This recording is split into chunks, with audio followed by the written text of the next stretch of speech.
connectez-vous, partagez le direct, on va se laisser, c'est très important. Partagez le direct, on va se laisser, c'est très important. Partagez le direct, partagez le direct. Partagez-le dans les groupes. Partagez le direct dans les groupes. Partagez-le dans les groupes. Partagez-le dans les groupes. Sur vos murs, sur les pages. Partagez-le massivement. Partagez-le massivement. Partagez-le massivement. Partagez-le massivement. Voilà. Cette vidéo, ça sera une vidéo de géostratégie. Voilà. Ce n'est pas une vidéo pour parler de la Côte d'Ivoire, mais c'est une vidéo pour parler de la politique internationale, ce qui se passe sur le plan international. J'espère que ça vous plaira. J'espère que ça permettra aux uns aux autres de voir en l'âge du conflit mondial, de ce qui se passe en Europe et de ce qui vient de se passer en Centrafrique. Mais nous allons d'abord débattre sur la question européenne. Voilà. Alors, bonsoir à tous et à toutes. Pour tous ceux qui ne me connaissent pas, je suis l'incontournable guerre complet tout terrain, l'homme dont on parle, l'homme qui n'a pas froid aux yeux, l'homme qui ne mâche pas ses mots. Vous pouvez aussi m'appeler devant la vie, l'homme n'est rien, gouverneur italien, docteur Modon, appelez-moi Boum, laisse-moi Maurice, qui a plein droit, El Padrino, Camari, Dezoula, Moudja. Alors, nous voilà à nouveau devant cette caméra pour parler de cette guerre, de ce conflit international qui se déroule en Ukraine, entre les Occidentaux et la Russie. C'est très important parce qu'on ne peut pas limiter ce qui se passe en Ukraine, entre l'Ukraine et la Russie. Non, ça dépasse même l'entendement ukrainien. C'est un conflit entre Américains, Occidentaux et ainsi que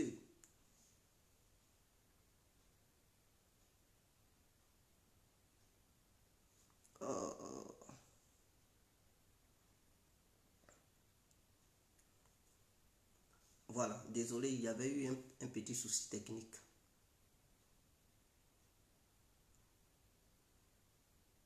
Il y avait eu un petit souci technique.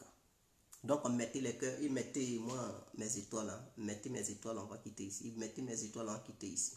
Parce que je vais vous détailler, mes frères et sœurs. J'espère que vous êtes prêts. Voilà. Donc, ce qui se passe.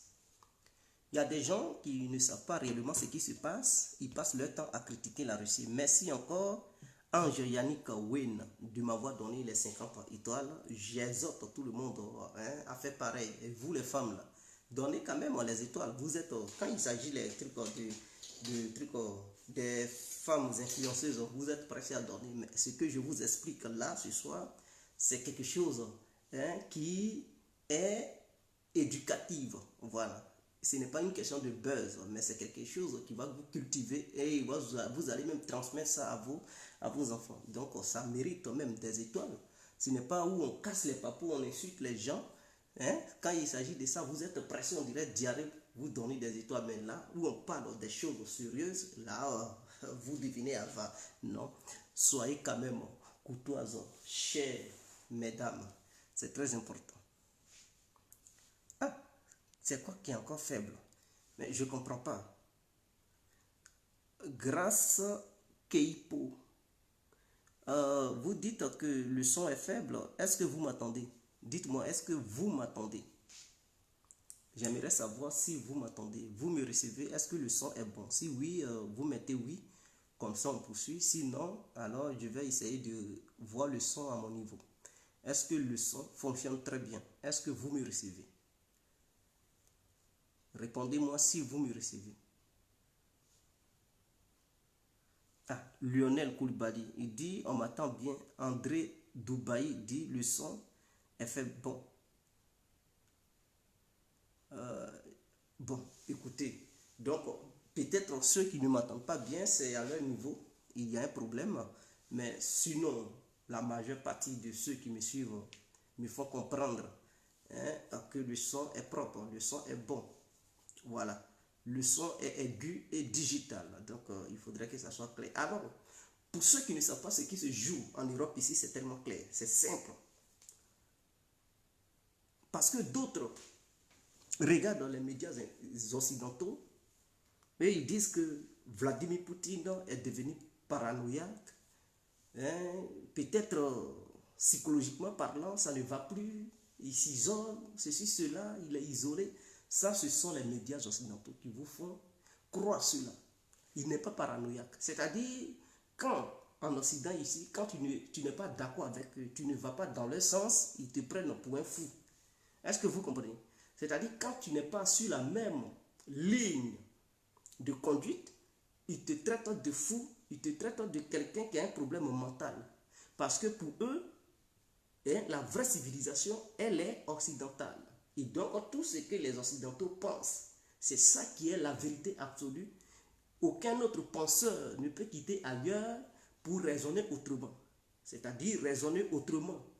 Sans raisonner comme un homme occidental, tu es considéré comme quelqu'un qui est fou, quelqu'un qui est dictateur, quelqu'un dont la mentalité ne va pas bien. Voilà dans quoi les Occidentaux sont. Donc, pourquoi ils traitent Poutine de quelqu'un qui est paranoïaque, quelqu'un qui a un problème psychologique, quelqu'un qui est isolé, quelqu'un qui ne veut plus voir les gens, ceci, cela, et que non, peut-être son problème mental, c'est ça qui fait qu'il prend des décisions unilatérales et tout. Ça, c'est Macron qui a dit ça à l'Élysée. Et tous les géostratèges, ils répètent ça ici en Europe, sur les médias. Vladimir Poutine, il est ceci, il est mauvais, il est ceci. Mais ils ne vous diront pas pourquoi Poutine agit cela. C'est ça la vraie question. Pourquoi toutes ces années, il ne l'a pas fait? Pourquoi c'est maintenant il le fait? Pourquoi Poutine agit de la sorte? Eux, ils ne vont pas vous dire la vraie cause, mais ils vont vous dire que c'est l'autre qui est mauvais. C'est tellement simple, mes frères et sœurs. Vous savez, si Poutine agit cela aujourd'hui, c'est qu'en 2014, il y a eu un coup d'État. Il y a eu un coup d'État en Ukraine. Pourquoi je dis coup d'État? Parce que les manifestants qui ont manifesté contre le régime qui était en place en Ukraine, ils avaient été soutenus par les Occidentaux. Et il y a eu des grands diplomates américains qui sont venus même, qui s'affichaient, qui donnaient de l'argent, qui donnaient des vivres aux militants pour dire révoltez-vous et chassez le président qui est au pouvoir. Et quand c'est comme ça, c'est une ingérence dans les affaires intérieures d'une autre nation. Est-ce que vous comprenez? C'est comme si en France, il y a des gilets jaunes qui manifestent. La Russie est là. Donc les ministres russes quittent là-bas et ils viennent partager des vivres aux gilets jaunes français pour leur demander de militer, de se révolter encore pour chasser Macron. Ça, ils vont dire, mais la Russie s'immisce dans les affaires intérieures françaises. C'est inadmissible aux yeux des Occidentaux. Mais par contre, eux, ils le font. Est-ce que vous comprenez? Donc les Américains, les Occidentaux, Bernard-Henri Lévy a été là-bas, en Ukraine, sachant bel et bien que l'Ukraine et la Russie sont deux pays qui sont liés par leur population, par la langue et tout ça, même si tout le monde ne parle pas russe, mais il y a au moins 30% de la population ukrainienne qui parle le russe. Est-ce que vous comprenez? Et les autres parlent leur langue ukrainienne. Donc, par le biais du peuple, ils sont liés, et par le biais de l'histoire, ils sont liés. Et donc, quand Bernard-Henri Lévy, qui est français, qui a une personnalité française qui se dit il est philosophe, il quitte là-bas pour aller soutenir des manifestations à la place Maïdan. Il y a Nuland, c'est-à-dire elle était membre de l'État américain. Je ne sais pas si elle était secrétaire de l'État américain ou bien si elle fait partie des sénateurs et tout. Mais elle est quittée là-bas pour venir. Et d'après les informations, l'Amérique dépensait $1 million par jour pour encourager les manifestants. Donc c'est une ingérence directe dans les affaires intérieures d'un autre pays par les pays occidentaux. Et quel était l'objectif? L'objectif était simple.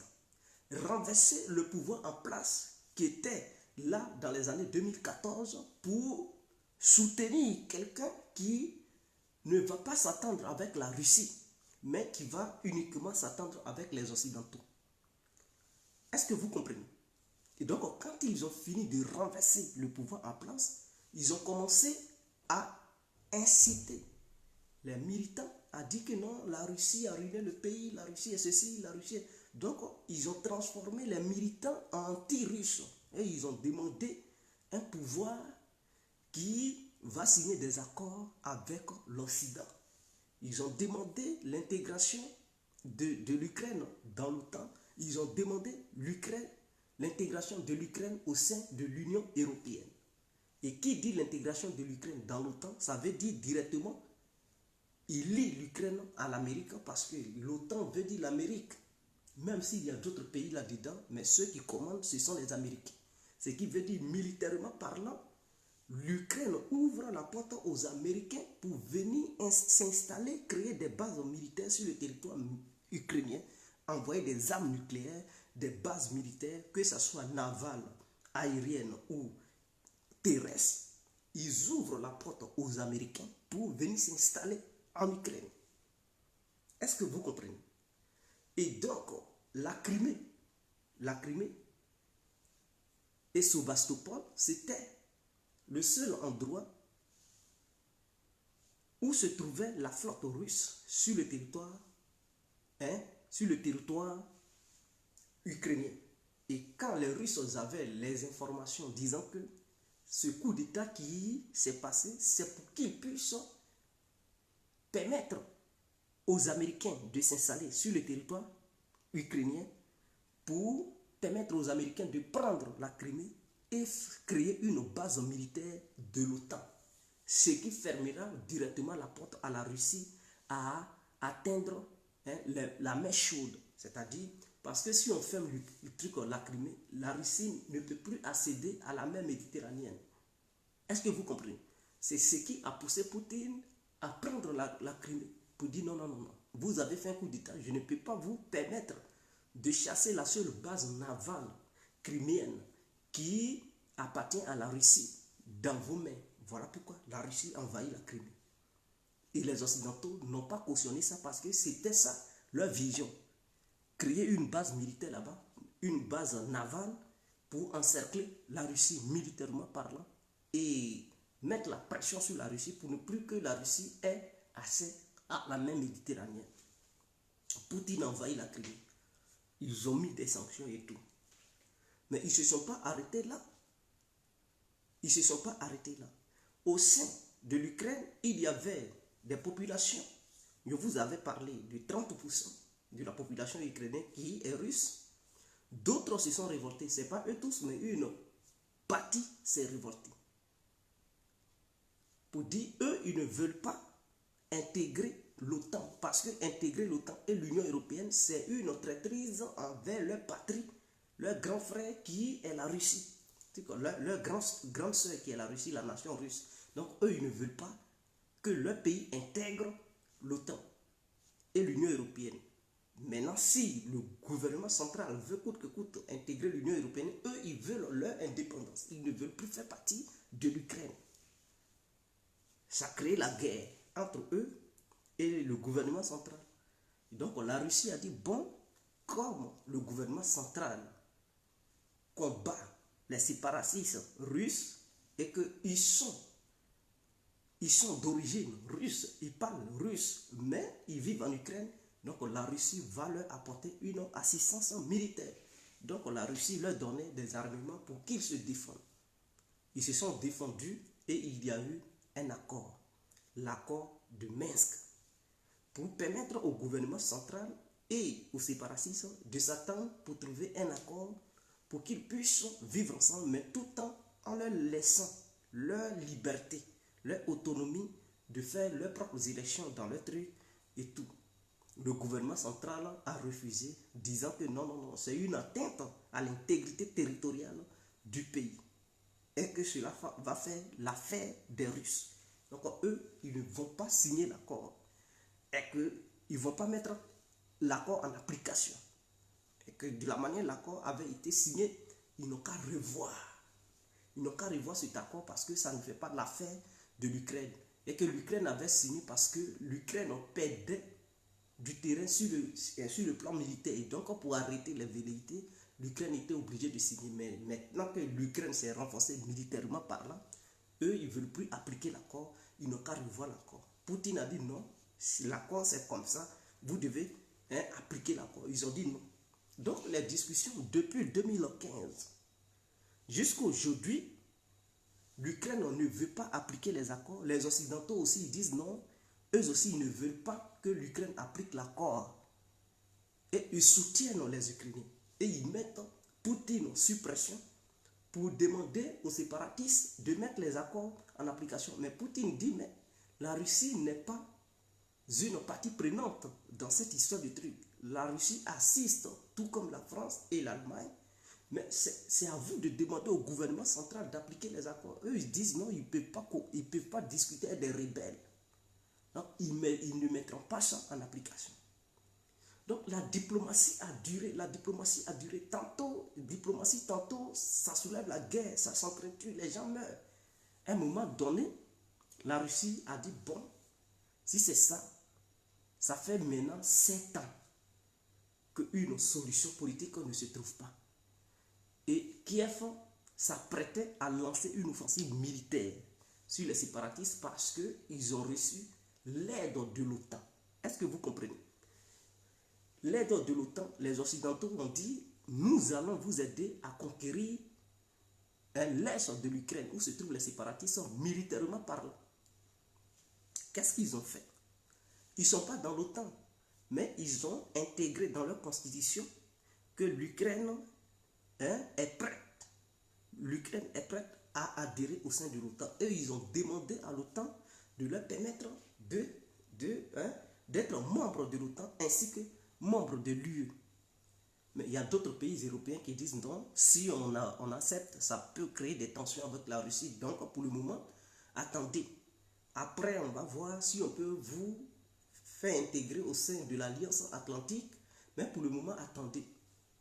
Pendant qu'ils jouent sur ça, l'Ukraine permet aux Américains de créer une base militaire sur le territoire ukrainien.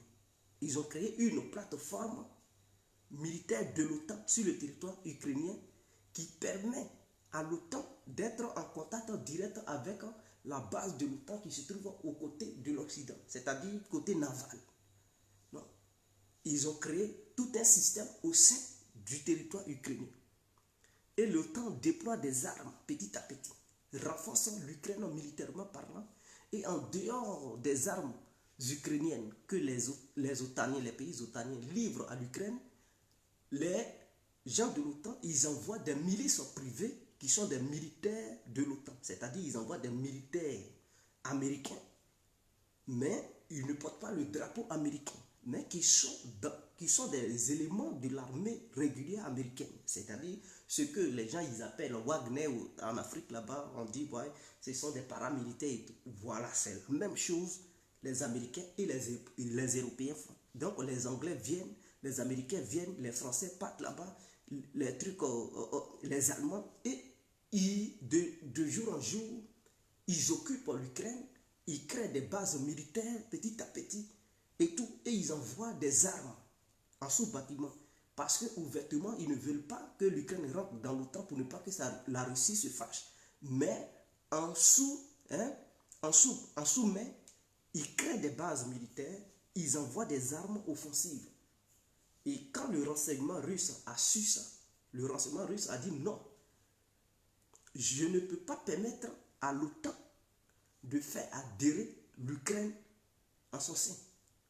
Et donc, il faut renégocier parce que depuis les années 90-91, quand l'Union soviétique s'est écroulée, en 91, ils avaient promis aux Russes que l'OTAN n'allait pas avancer d'un petit iota vers l'Est. Mais les Américains et les Européens n'ont pas respecté cette promesse.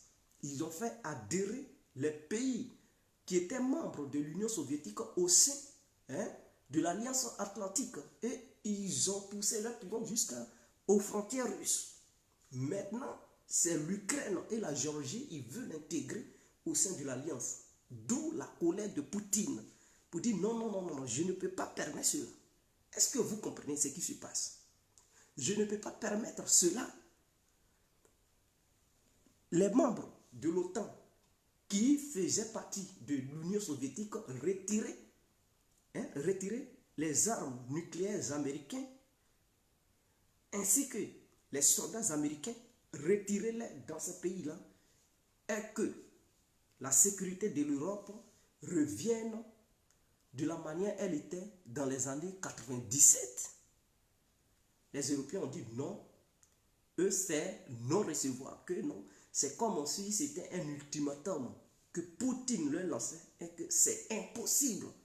Poutine a dit, bon, si c'est le cas, écrivez noir sur blanc que l'Ukraine et la Géorgie n'adhéreront jamais au sein de l'OTAN. Eux, ils ont dit, pas question que l'Ukraine est libre.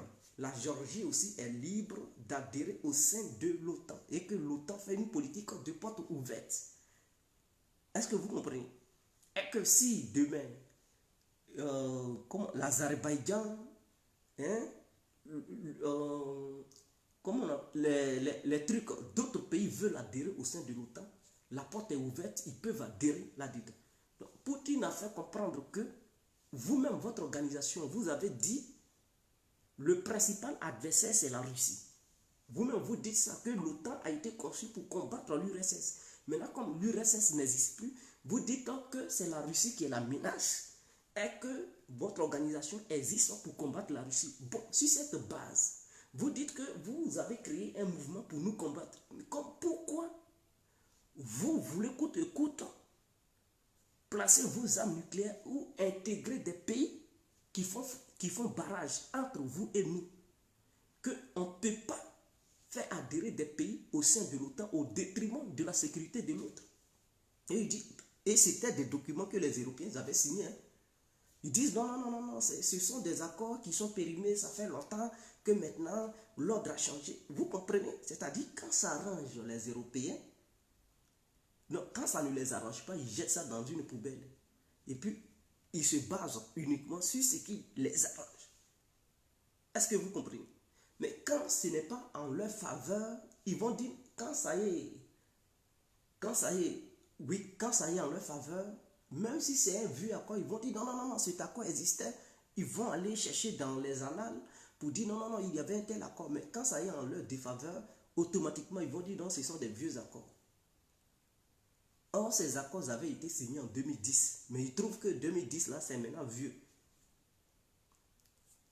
D'où Poutine a lancé un ultimatum pour dire, si vous ne voulez pas prendre en compte mes demandes, je prendrai une décision militaire et technique.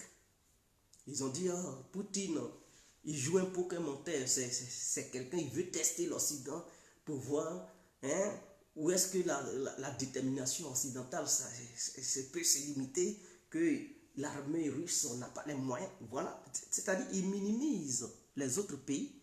L'armée russe n'a pas les moyens, l'armée russe ne peut pas rentrer en guerre l'Ukraine parce que l'Ukraine est mieux armée. Ce n'est plus l'Ukraine de 2014. Aujourd'hui, l'Ukraine est un pays vraiment bien équipé. La Russie n'a pas une bonne aviation. Ils ne peuvent pas bombarder à basse altitude. Les Russes sont incapables. Non, à haute altitude, ils ne peuvent pas bombarder. Ils sont incapables. Donc, voilà, le budget militaire de la Russie, c'est peu. Ils ont un PIB de l'Espagne ou de l'Italie. Donc, ils ne peuvent pas faire la guerre. Voilà comment ils ont commencé à minimiser la Russie. Et que eux, le budget de l'OTAN est volumineux. Les États-Unis, leur budget militaire seulement, ça englobe tous les pays du monde. Et qu'ils ont le meilleur budget militaire. Et donc, ils ont l'armée la mieux équipée du monde. Et que les Occidentaux ne laisseront jamais l'Ukraine être envahie. Voilà ce qu'il tenait comme discours. Poutine a dit, ok, il n'y a pas de souci.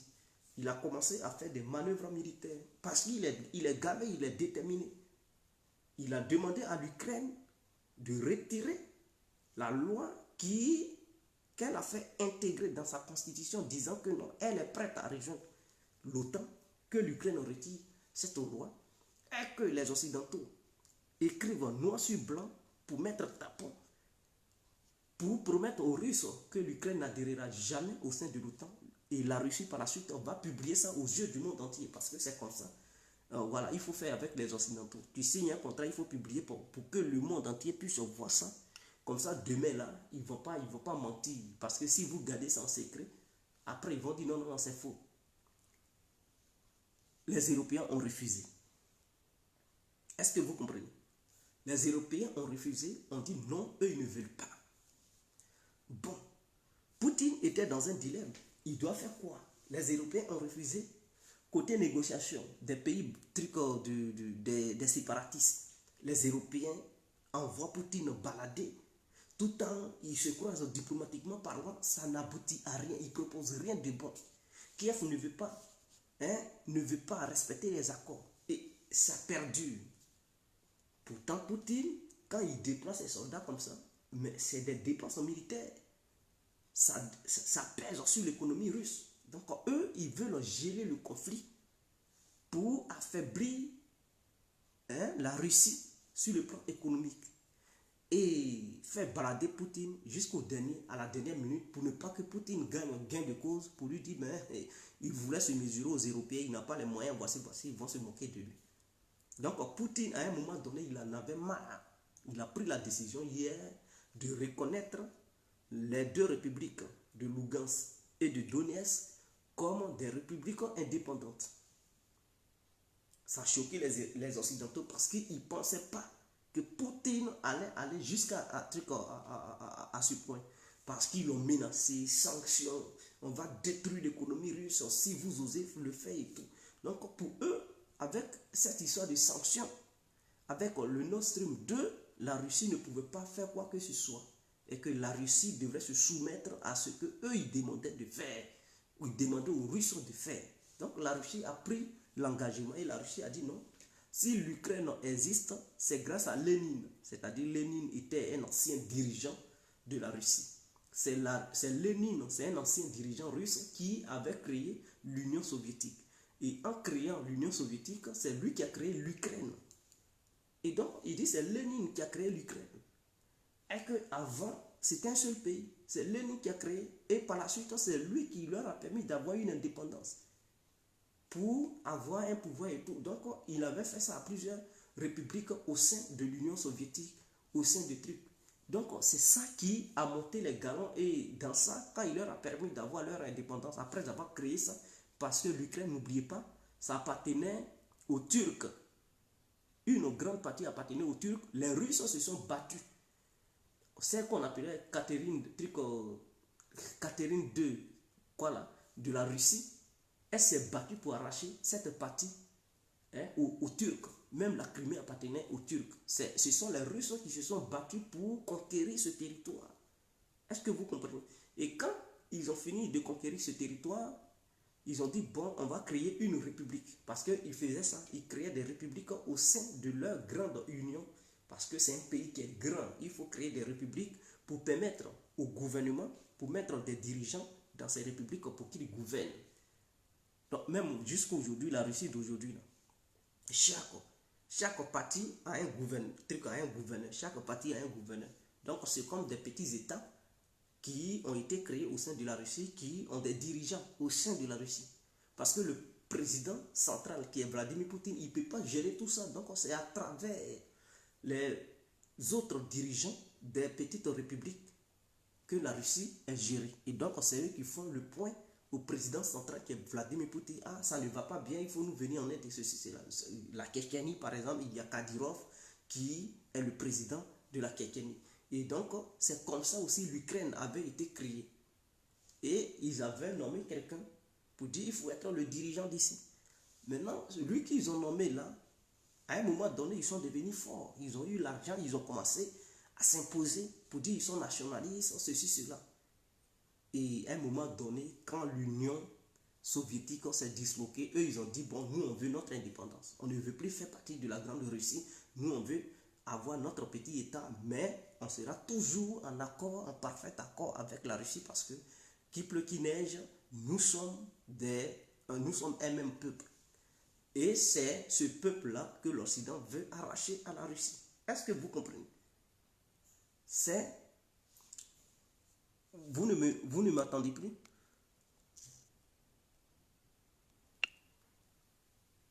Est-ce que vous me recevez? Donc c'est ce peuple-là que l'Occident veut arracher à la Russie. Donc quand Poutine a pris la décision hier, il leur a fait croire, il leur a fait comprendre que l'Ukraine n'existe pas, ce n'est pas un État. Et que si l'Ukraine existe, c'est grâce à la Russie et que c'est Lénine qui a créé l'Ukraine. Et donc c'est un seul peuple, un même peuple.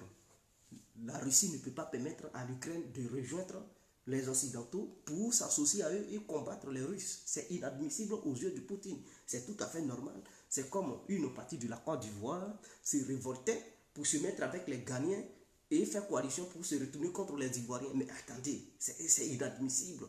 Les Ivoiriens ne peuvent pas se mettre ensemble avec un autre pays pour venir combattre leurs autres frères ivoiriens. C'est inadmissible. Donc, s'il y a un président fort en Côte d'Ivoire, il doit dire non, non, non, je ne peux pas vous laisser le faire. Je ne peux pas vous laisser faire. Donc, il a reconnu les deux républiques et il a demandé à l'armée russe d'aller là-bas pour éviter la guerre. Et il a fait comprendre aux Occidentaux que la voie diplomatique est toujours ouverte. C'est-à-dire, signer pour dire l'Ukraine ne va pas rejoindre l'OTAN. Qu'est-ce qui va provoquer la guerre? Il y a 3 facteurs qui peuvent pousser Vladimir Poutine à demander à l'armée russe d'intervenir militairement parlant sur le territoire ukrainien. 1. Si l'Ukraine décidait, malgré la présence russe dans les républiques populaires de Donetsk et de Lugansk, de lancer une offensive pour reprendre le contrôle de ces 2 républiques par la force militaire. En ce moment-là, la Russie va riposter puisque la Russie reconnaît leur indépendance et l'armée russe est là-bas. Et donc, les attaquer, c'est comme s'ils attaquaient l'armée russe directement. Et donc, la Russie va se sentir attaquée par l'Ukraine. En ce moment-là, la Russie va répondre militairement parlant contre le gouvernement ukrainien. Ça, c'est un premier volet. Deuxième volet, soit les Occidentaux ne comprennent pas ce que Poutine demande et ils continuent d'armer l'Ukraine militairement parlant, c'est-à-dire ils fournissent toujours des armes à l'Ukraine et ils envoient des armes offensives ou bien des missiles anti-aériens. S'ils commencent à fournir ces armes lourdes au sein de l'Ukraine, alors la Russie va intervenir immédiatement pour éviter que l'Ukraine soit armée jusqu'aux dents. Donc la Russie va frapper avant qu'il ne soit trop tard. Ça, c'est un autre facteur qui peut pousser la Russie à agir militairement parlant si les Occidentaux continuent toujours à armer l'Ukraine avec des armes de guerre, des armes lourdes, des armes offensives. La Russie va intervenir à cause de ça pour détruire ces armes et neutraliser le gouvernement central de Kiev. Ça, c'est un premier facteur. Troisième facteur, c'est que l'Occident accélère l'adhésion de l'Ukraine au sein de l'OTAN ou de l'Union européenne. C'est-à-dire, l'Ukraine dépose sa candidature et les pays membres de l'OTAN disent, bon, ok, nous allons étudier, on va se réunir pour valider la candidature de l'Ukraine. En ce moment-là, la Russie va intervenir avant que la validation ne soit faite, parce que si la Russie n'intervient pas avant cela, et que les pays membres de l'OTAN acceptent l'adhésion de l'Ukraine au sein de l'OTAN, ce qui veut dire que si l'Ukraine adhère au sein de l'OTAN, l'OTAN a maintenant le droit d'envoyer des militaires sur le territoire ukrainien. Et si l'Ukraine voulait, coûte que coûte, reprendre les deux républiques, Donetsk et Lugansk, par la force militaire, si l'Ukraine attaque et que la Russie riposte, c'est une guerre mondiale, ce qui veut dire que l'article 5 de l'OTAN qui dit si un membre de l'OTAN est attaqué, les 30 autres membres de l'OTAN doivent automatiquement s'activer et aller en guerre. Donc, ça sera une guerre contre la Russie. Les autres 30, les États-Unis, Canada, tout ça là, la France, l'Angleterre, l'Allemagne, eux tous, ils feront une coalition immédiate pour aller contre la Russie et ça va dégénérer en une guerre mondiale. parce que ça va arriver en Afrique du Nord, puisqu'il y a des soldats russes, des soldats européens, hein, qui sont aussi au Tchad, au Niger, il y a des Russes en Centrafrique, et puis au Mali, il y a aussi vers Djibouti. Donc du coup, ça va dégénérer. Ça va arriver jusqu'en Afrique, parce que sur le territoire africain, ils vont aussi se faire la guerre là-bas. Donc c'est ça qui va aussi pousser la Russie à frapper fort avant que l'Ukraine n'adhère au sein de l'OTAN. Donc voici un peu les trois facteurs qui vont pousser les Russes à frapper l'Ukraine, militairement parlant. Mais tant que ce n'est pas franchi, si les Occidentaux donnent une garantie vite fait à la Russie, alors il n'y aura pas de guerre. Mais si les Occidentaux refusent et veulent accélérer l'adhésion de l'Ukraine au sein de l'OTAN et de l'UE, alors il y aura une guerre entre la Russie et l'Ukraine immédiatement.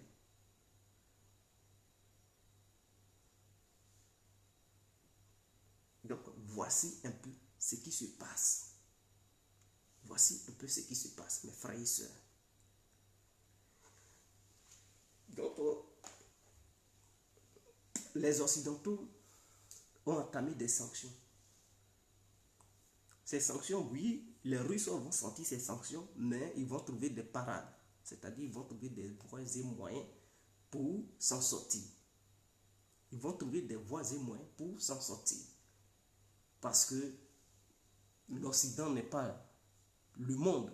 L'Occident fait partie du monde. Et donc, le monde est grand. Si on ne commercialise pas avec les Occidentaux, on peut commercialiser avec d'autres pays. Ils veulent aussi couper la Russie du système SWIFT. Mais la Russie a déjà créé d'autres moyens, hein, de paiement en dehors du système SWIFT. Voilà pourquoi les Africains doivent prendre exemple sur ça. Parce que si les économies africaines sont liées uniquement aux économies européennes, ils peuvent nous détruire en une fraction de seconde. Voilà pourquoi ils nous dominent autant.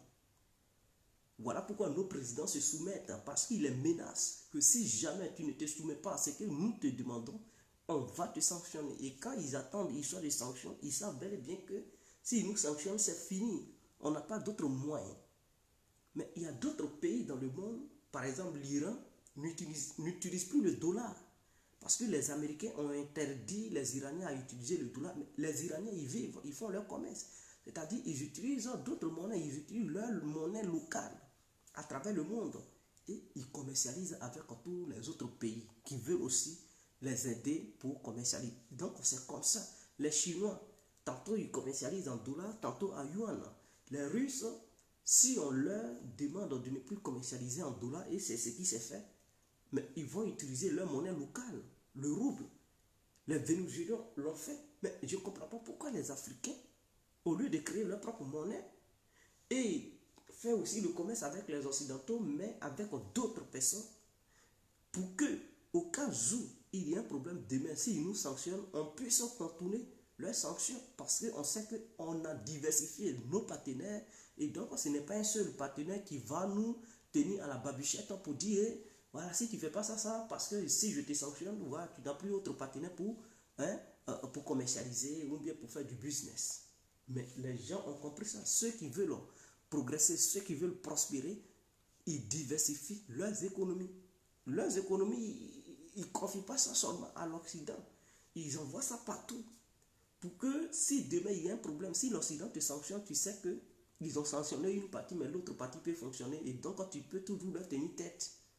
C'est ce qu'il faut faire. Maintenant, vous savez qu'en Centrafrique, il y a eu l'arrestation des légionnaires français qui voulaient assassiner le président centrafricain. Après la rencontre entre l'Union européenne et l'Union africaine, le président Akanjo Touadéra, il a voulu se rendre à Bangui. Donc, il a fait escale à Yaoundé. Et de là, il a pris un avion pour descendre à l'aéroport de Bangui. La France avait déjà positionné des snipers et d'autres membres des casques bleus qui étaient sur le territoire turc. Ils leur ont donné même des bagues de l'ONU. Est-ce que vous comprenez? C'est-à-dire les légionnaires français. L'ONU leur a donné des bagues pour se faire passer pour des soldats de l'ONU. Est-ce que de MINUS, je ne sais pas comment on les appelle, ils ont un autre nom là en Centrafrique. Pour se mélanger avec les soldats de l'ONU qui séjournent sur le territoire centrafricain et profiter de ça pour abattre le président. Heureusement que le renseignement centrafricain a été efficace, c'est-à-dire ils ont l'aide des Russes qui ont démantelé ce réseau. Ils étaient déjà positionnés pour mettre une balle dans la tête du président. Et les Russes leur ont donné des informations, mais les Russes n'ont pas agi. Eux-mêmes, ils n'ont pas agi, mais ils ont informé les Centrafricains que voici, le président est attendu, ils veulent abattre le président. Et donc, la gendarmerie centrafricaine a agi pour arrêter les mercenaires français. On dirait qu'ils étaient au nombre de 5 ou 6 individus. Donc, voici comment la France opère. Pourquoi ils voulaient tuer le président? Parce que tout simplement, le président a tourné sa veste vers la Russie et a décidé de coopérer aussi avec la Russie. Mais la Centrafrique n'a pas rompu les relations avec la France. La Centrafrique coopère avec la France. Et les Français ont eu une base militaire à l'aéroport même, à côté, à l'aéroport même de Bangui. Et donc, malgré cela, les Français sont déterminés à la battre parce que pour eux, il n'y a que la France seule qui compte. C'est-à-dire un pays africain n'a pas le droit de faire du business avec la Russie ou bien signer un partenariat de défense avec un autre pays étranger en dehors de la France. Donc il n'y a que la France seule qui est capable. Donc eux ils appellent Wagner, que ce sont des mercenaires. Mais est-ce que vous avez déjà appris que Wagner a tué un président en Afrique? Eux ils ne tuent pas les présidents, eux ils viennent dans le but de lutter contre les terroristes. Mais c'est la France qui envoie des gens qu'ils appellent des soldats de bonne moralité, de bonne conscience. Mais ces soldats profitent pour éliminer des présidents. Est-ce que vous comprenez? Qu'est-ce qui se passe?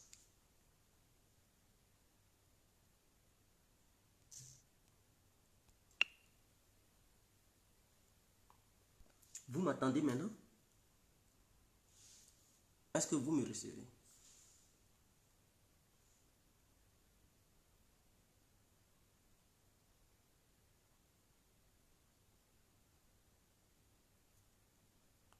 Non, je suis chez moi.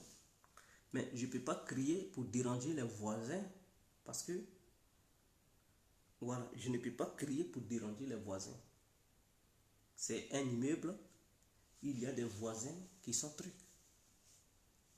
Voilà, et je suis chez moi.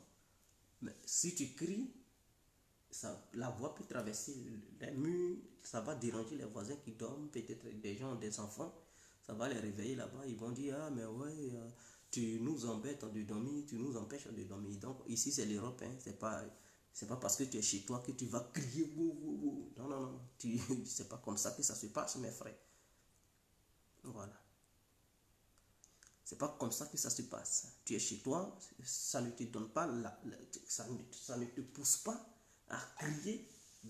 Tu es dans un bâtiment, tu vas crier, déranger tout le monde. Ça ne se passe pas comme ça. Il se fait déjà tard, les gens dorment, je ne peux pas crier pour déranger les voisins.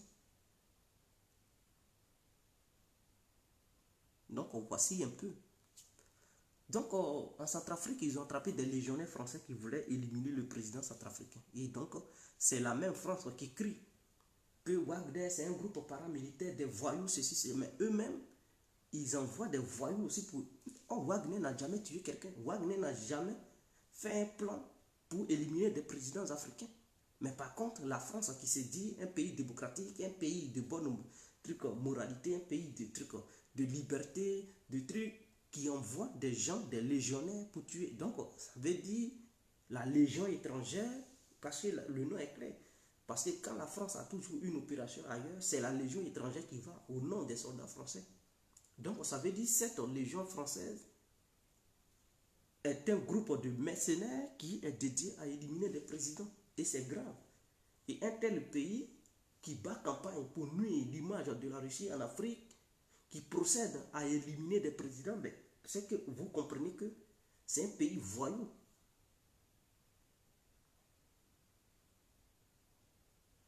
Ok, je vais couper le direct parce que vous ne m'attendez pas. Je vais revoir le téléphone bientôt. Merci beaucoup. Ah, il y a d'autres qui disent, ils m'attendent très bien. D'autres disent que non, ils ne m'attendent pas. Je ne comprends plus rien. Bon, peut-être, je n'arrive pas à savoir. D'autres disent non, c'est propre, le son. D'autres disent non, le son n'est pas bien. Bon, Siriki Koulibaly, par exemple, il dit on m'attend très bien. Maintenant, il y a d'autres qui disent non, non, non, non, on ne m'attend pas. Bon. Donc, comme il se fait tard, on fera un autre direct demain pour parler de tout ça. Sur ce, on se laisse. C'était l'incontournable qui a compris. On est ensemble.